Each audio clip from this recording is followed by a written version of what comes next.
ಗೊಬ್ಬರ ಸಮಸ್ಯೆ ಅಂತ ಹೇಳಿದ್ರೆ ಹಳ್ಳುದ್ರದೆಲ್ಲ ಕಡಿಮೆ ಆಗಿದೆ ಸರ್ ಈಗ? ಇಲ್ಲ ಸರ್, ಎಲ್ಲಿ ಉದುರಿಲ್ಲ, ಹಳ್ಳ ಉದುರಿಲ್ಲ. ಹಾಂ, ನಿಂತಾರ ಪಕ್ಕ ನಿಂತಾವ ನೋಡಿ, ಮರಗಳು ಹಿಂದಿತ್ತು ಗೊತ್ತಾಗ್ತದೆ. ಯಾವ ಮರದಾಗ ಹಳ್ಳು ಉದುರ್ತಾ ಇಲ್ಲ. ನಾನು ದಿನಾ ನೋಡ್ತಿರ್ತೀನಿ, ಹಾಂ ಸರ್. ಹಳ್ಳು ಉದುರಿಲ್ಲ, ಏನಿಲ್ಲ, ಚೆನ್ನಾಗಿ ನಿಂತದ ಹಳ್ಳು. ಹಾಂ ಈಗೆಲ್ಲ ಮೂರು ಒಂಬಳಿಗಳು ಹೊಡೆದ್ರು ಕೂಡ ನೀವು ಇನ್ನೂ 3 ಒಂಬಳಿ ಹೊಡ್ತೇವನ್ನ ಗರ್ಭ ಅದಾವಿನ್ನ. ಹಾಂ ಚೆನ್ನಾಗದ. ಸೊ ನಮಸ್ಕಾರ ಸ್ನೇಹಿತರೆ. ಸೊ ನಾವಿವತ್ತು ಮಲ್ಲೇನಹಳ್ಳಿ ಗ್ರಾಮದಲ್ಲಿದ್ದೀವಿ. ಸೊ ಕಳೆದ ತಿಂಗಳು ನಾವು ನಮ್ಮ ವಿಕ್ಟರ್ ಕಿಟ್ ಸಂಸ್ಥೆಯ ಆರ್ಗ್ಯಾನಿಕ್ ಪೊಟ್ನ ಕೊಟ್ಟಿದ್ವಿ. ಸೊ ಅದನ್ನು ಬಳಕೆ ಮಾಡಿದ್ರು ನಮ್ಮ ನಾರಪ್ಪ ಸರ್. ಸೊ ಯಾವ ರೀತಿ ಫಲಿತಾಂಶ ಬಂದಿದೆ, ಹಾಗೆ ಇಳುವರಿ ಯಾವ ಥರ ಬಂದಿದೆ ಅಂತ ಅವ್ರ ಮುಖಾಂತರ ಕೇಳೋಣ. ಸರ್ ನಮಸ್ಕಾರ ಸರ್.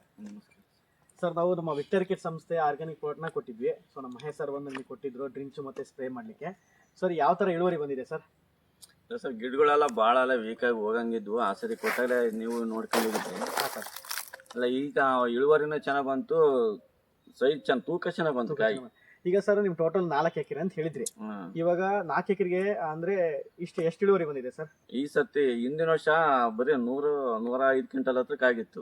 4 ಎಕರೆಗೆ ಎಲ್ಲ ಹೊಲ ವೀಕ್ ಆಗಿ ಹೋಗಿ ಹೊಲ ಹೊಡೆದು ಬಲ್ಲನ್ ಹೊಡೆದು ಭಾಳ ಹಾಳಾಗೋಗ್ಬಿಟ್ಟಿತ್ತು.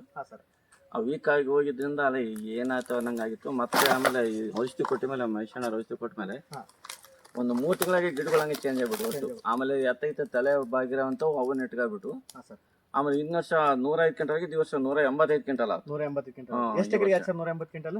ಒಂದು 4 ಎಕರೆ ಹೊಲದಾಗ ಅರ್ಧ ಹೊಲ ಅಷ್ಟೇ ಬೆಳೆದಂಗ ನಾವು. ಅಂದ್ರೆ 2 ಎಕರೆ ಹೊಲ ಅಷ್ಟೇ ಬೆಳೆದಂಗೆ. ಇನ್ನು ಅರ್ಧ ಹೊಲಕ್ಕೂ ಫುಲ್ ಕಾಯಿ ಇರ್ಲಿಲ್ಲ. ಅದು ಸುಮ್ಮನೆ ಅಡ್ಡಾಡ್ಕೊಂಬಂದು ತಗ್ಗಿನ ಕಡೆಗೆ ಇನ್ನೂ ಶೀತ ಆಗ್ಬಿಡ್ತು ಭೂಮಿ ಅದು. ಸರ್ ಅಂದ್ರೆ ನೀವು ಹೇಳೋ ಪ್ರಕಾರ ಬರೀ 2 ಎಕರೆಗೆ 180 ಕ್ವಿಂಟಲ್ ಬಂದಿದೆ. ಸರ್ ಎಷ್ಟು ವರ್ಷ ತೋಟ ಸರ್ ಇದು? ಇದು ಈಗ 12-13 ವರ್ಷ. 12-13 ವರ್ಷಕ್ಕೆ. ಅಂದ್ರೆ ಒಂದು ಎಕರೆಗೆ ಏನಿಲ್ಲ ಅಂದ್ರೆ 90 ಕ್ವಿಂಟಲ್ ಬಂದಿತ್ತು. ಒಂದ್ 2 ವರ್ಷ ಕೆಳಗೆ ಆ ಕಡೆ ಪಟ್ಟಿ ಹಂಗ್ ಬಂದಿತ್ತು. ಈಗ ಈ ವರ್ಷ ಇದೆಲ್ಲ ಕವರ್ ಆಗ್ಬಿಟ್ರೆ ಮುಂದ್ ವರ್ಷಕ್ಕೆ 1 to double. ಸರ್ ಈಗ ನಮ್ಮ ಪ್ರಾಡಕ್ಟ್ ಮೇಲೆ ಹೊಡೆದವಲ್ಲ, ಈಗ ಜಾಸ್ತಿ ಒಂಬಳಿಗಳು ಹೊಡೆದಾವ, ಇನ್ನೂ ಗರ್ಭ ಅದಾವೆ. ನಿಂತೆ ನಿಲ್ತತಿ ಈ ವರ್ಷ. ಈಗ ನಮ್ಮ ಪ್ರಾಡಕ್ಟ್ ಮೇಲೆ ನಂಬಿಕೆ ಬಂದಿದೆ ಸರ್ ನಿಮಗೆ? ನಾವು ಹಾಕಿಲ್ಲ, ಅದು 2 ವರ್ಷ ಆಯ್ತು ನಾವು ಗೊಬ್ಬರನ ಹಾಕಿಲ್ಲಲ್ಲ. ಗೊಬ್ಬರ ನಮ್ದು ಯೂಸ್ ಮಾಡ್ತಾ ಇದ್ರಿ? ಏನು ಮಾಡೇ ಇಲ್ಲ, ಹೊಲನೂ ಹೊಡೆದಿಲ್ಲ, ಗೊಬ್ಬರನೂ ಹಾಕಿಲ್ಲ. 2 ವರ್ಷ ಹೊಲನ ಹೊಡೆದ್ರಿ. ಈ ಮೊನ್ನೆ ಕುರಿ ನಿಲ್ಸಿದ್ವಿ, ಮತ್ತೆ ಹುಲ್ ಇರಂತ ಐತಿ. ಮತ್ತೊಂದ್ಸರಿ ಚೈನ್ ಹೊಡೆಯೋದು, ಬಿಡೋದು, ಔಷಧಿ ಹಾಕೋದು. ಈ ನಾಳೆ ನೋಡಿದ್ರೆ ಇನ್ನೊಂದ್ಸರಿ ಔಷಧಿ ಹಾಕಿ. ಈಗ ಸರ್ ನಮ್ಮ ರೈತ ಬಾಂಧವರಿಗೆ ಸೊ ಏನಂತ ಹೇಳ್ತೀರಿ ಸರ್? ಎಲ್ಲ ನಮ್ಮ ಕಂಪ್ನಿ ಪ್ರಾಡಕ್ಟ್ನ ಯೂಸ್ ಮಾಡ್ಬೋದಾ ಸರ್? ಅವ್ರು ನೋಡಿ ಯೂಸ್ ಮಾಡ್ಬೋದು. ಅವ್ರು ಇದನ್ನ ನೋಡಿ ಬಂದು ಯೂಸ್ ಮಾಡ್ಬೋದು. 2 ವರ್ಷದ ಗೊಬ್ಬರನೇ ಹಾಕಿಲ್ಲ, ನೀವು ಅವ್ರು ನೋಡಿ ಯೂಸ್ ಮಾಡ್ಕೋಬಹುದು. Okay sir. ಈ ಇಳುವರಿ ನೋಡ್ಕೊಂಡ್ಬಿಟ್ರೆ ಕಾಯಿ ಉದುರ್ತಾ ಇಲ್ಲ, ಎಲ್ಲ ಹಳ್ಳಿ ನಿಂತದ ಹಂಗ ಕಟ್ತಾ ಐತಿ, ಕುಂಚಿ ಒಣಗ್ತಾ ಇಲ್ಲ, ಅದು ಪಕ್ಕ ಹಸಿರು ಹಂಗ ಬೆಳಿತಾ ಐತಿ.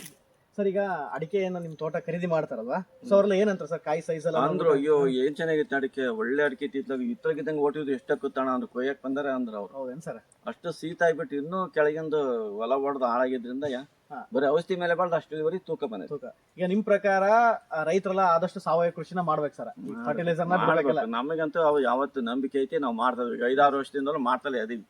ಎಲ್ಲ ನಾವು ಕೊಡೋ ಆ ಸರಿ ಮನುಷ್ಯನವ್ರು ಕೊಟ್ಟಾಗ ಒಂದು ಔಷಧಿನೇ 85 ಕ್ವಿಂಟಲ್ ಬಂತು. ಅದೊಂದು ಪಟ್ಟಿ 450 ಗಿಡಕ್ಕೆ 80 ಸತ್ವಾಗ್ಲೂ ಬಂದಿತ್ತು. ಸುಳ್ಳಲ್ಲ. ನೋಡ್ತಾ ಇರ್ಬೋದಲ್ಲ ಸ್ನೇಹಿತರೆ. ಸೊ ಎಲ್ಲ ರೈತರು ಕೂಡ ಸೊ ಆರ್ಗ್ಯಾನಿಕ್ ಪಾಟ್ನ ಬಳಸ್ರಿ. ಸೊ ನಿಮ್ಗೆ ಆರ್ಗ್ಯಾನಿಕ್ ಬಗ್ಗೆ ಏನೇ ಮಾಹಿತಿ ಬೇಕಿದ್ರು ಕೂಡ ಸೊ ನಮ್ಮನ್ನ ಕಾಂಟ್ಯಾಕ್ಟ್ ಮಾಡ್ರಿ. ಸೊ ನಮ್ಮ ಮಹೇಶ್ ಸರ್ ಇದ್ದಾರೆ, ಸೊ ಅವ್ರಿಗೆ ತುಂಬಾ ಧನ್ಯವಾದಗಳು ಹೇಳ್ತಾ. ಯಾಕಂದ್ರೆ ಇಂಥ ರೈತರಿಗೆ ಎಷ್ಟೋ ಗಿಡಗಳು ಹಾಳಾಗಿದ್ವು ಈ ಒಂದು ತೋಟದಲ್ಲಿ, ಸೊ ಅವ್ರು ಸರಿ ಮಾಡಿಕೊಟ್ಟಿರಿ. ಇವತ್ತು ರೈತರ ಮುಖಾಂತರ ಕೇಳಿದ್ರಿ, ಎಷ್ಟು ಖುಷಿಯಾಗಿದ್ದಾರೆ ರೈತರು. ಸೊ 100% ಎಲ್ಲರೂ ಕೂಡ ರೈತರು ಕೂಡ ಏನ್ ಮಾಡ್ರಿ, ಸೊ ನಮ್ಮ ವಿಕ್ಟರ್ ಕಿಟ್ ಸಂಸ್ಥೆಯ ಆರ್ಗ್ಯಾನಿಕ್ ಪ್ರಾಡಕ್ಟ್ನ ಯೂಸ್ ಮಾಡ್ರಿ ಅಂತ ಹೇಳ್ತಾ. ಸೊ ಧನ್ಯವಾದಗಳು ಸ್ನೇಹಿತರೆ. ನೋಡೋದು ಎಷ್ಟು ಗಿಡ ಎಷ್ಟು ತೆಳಗೈತೆ, ಅದು ಈಗ